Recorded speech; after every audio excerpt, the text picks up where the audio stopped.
रात 10 बजे आलोक था हरा घर पहुंचा तो पत्नी दिव्या ने पूछा, क्या हुआ, सब ठीक है ना? दिव्या, जिस बात का डर था वही हुआ। आज ऑफिस में मेरे बॉस ने बताया कि कंपनी से 40 से 50 लोगों को हटाया जाएगा। मुझे भी इस्तीफा देना पड़ेगा, नहीं तो वो मुझे लेटर दे देंगे। गहरी सांस लेते हुए आलोक ने कहा, आलोक, पिछले 5 महीने से कम सैलरी मिल रही थी, जैसे तैसे घर चल रहा था, अब ये भी नहीं मिलेगी तो क्या होगा? मैं अपने बैंक के पैसे को हाथ नहीं लगाने दूंगी। चिंता दिखाती पत्नी बोली, मुझे लगता है हमें गांव चले जाना चाहिए। ये घर का किराया भी अब भारी पड़ रहा है, वहां रहेंगे तो खर्चा कम होगा। आलोक ने आखिरी रास्ता बताया। लेकिन गांव में अचानक गए तो सब क्या कहेंगे? बच्चों की स्कूल का क्या होगा? पत्नी ने पूछा।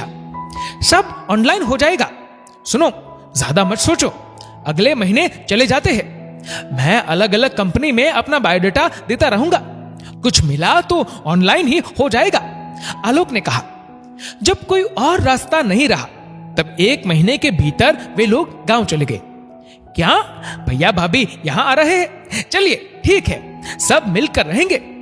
गांव में देवरानी ने अपने जेठ जेठानी के आने की खबर सुनते ही उत्साह से कहा। आलोक के माता पिता, छोटा भाई और उसकी पत्नी सब खुश थे। महीने भर बाद वे गांव पहुंच गए। गांव का घर काफी बड़ा था। बच्चे भी चाचा चाची, दादा दादी और छोटे भाई बहन के साथ बहुत खुश थे। दिव्या ने भी खुद को वहां एडजस्ट कर लिया। पिताजी और छोटा भाई दोनों ही कपड़े की दुकान चलाते थे। जमीन भी थी उनकी। आलोक को यह काम पसंद नहीं था। वो लगातार कोशिश कर रहा था कि कोई नौकरी मिल जाए। उसने शहर में एक घर भी बुक करवा लिया था, जिसकी लोन वो अपनी बचत से चुका रहा था।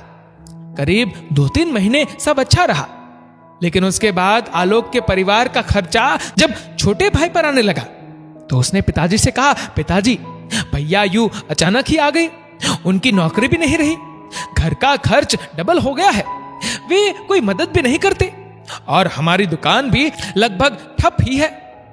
बेटा, कोरोना में आलोक ही नहीं, बहुत लोग नौकरी गवा बैठे हैं। अब ऐसे में परिवार साथ नहीं देगा तो कौन देगा? मैं समझ रहा हूं कि तुम क्या कहना चाहते हो, लेकिन अभी उसे हमारी जरूरत है बेटा, पिताजी ने समझाया। ठीक है पिताजी, लेकिन आपने कभी यह नहीं सोचा कि इतने साल आलोक भाई बाहर थे, अच्छी नौकरी थी, तब एक बार भी उन्होंने हमें नहीं बुलाया। वे तो तीज त्योहार पर यहां आ जाते थे, लेकिन हमने तो उनका शहर तक नहीं देखा। यहां तक कि आपको और मां को भी कभी नहीं बुलाया जब उन्होंने घर बुक करवाया। उल्टा हमेशा मुझसे कहते रहे कि मां पापा का ध्यान रखना, उन्हें कोई तकलीफ ना हो पाए इस बात का ख्याल रखना। छोटे भाई ने पिताजी से कहा। बेटे की बात 100% सही थी। आलोक ने कभी बड़े बेटे की जिम्मेदारी नहीं निभाई। पिछले साल छोटे बेटे के बच्चों को जब आलोक के घर जाना था तब भी उसने बहाना बना दिया था। बेचारा छोटा बेटा फिर भी कुछ नहीं बोला। 1 सप्ताह बाद आलोक ने पिताजी से कहा, पिताजी, आप वो जमीन बेच क्यों नहीं देते? अच्छी कीमत मिल जाएगी उसकी। मुझे पैसे की जरूरत है, मेरे काम आ जाएगी, घर की किश्त देनी है। आलोक, तुम यहां अपना घर समझकर आ गए हो वो ठीक है, लेकिन उस जमीन पर छोटे का हक है। तुम्हें जब विदेश घूमने और घर के लिए पैसे चाहिए थे तब मैंने तुम्हारे हिस्से की जमीन बेचकर तुम्हें दे दिए थे।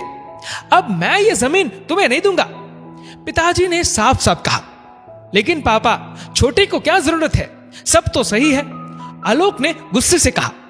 वाह बेटा, तुम शहर में रहो, बच्चों को बड़े स्कूल में पढ़ाओ, गाड़ी खरीदो, विदेश घूमो और मुसीबत पड़े तो बिना ये सोचे कि यहां तुम्हारा आना ठीक है या नहीं, आ जाना। क्या ये ठीक है?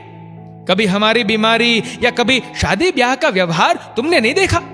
सब छोटा भाई करता रहा। तब तुम कहां थे बेटा?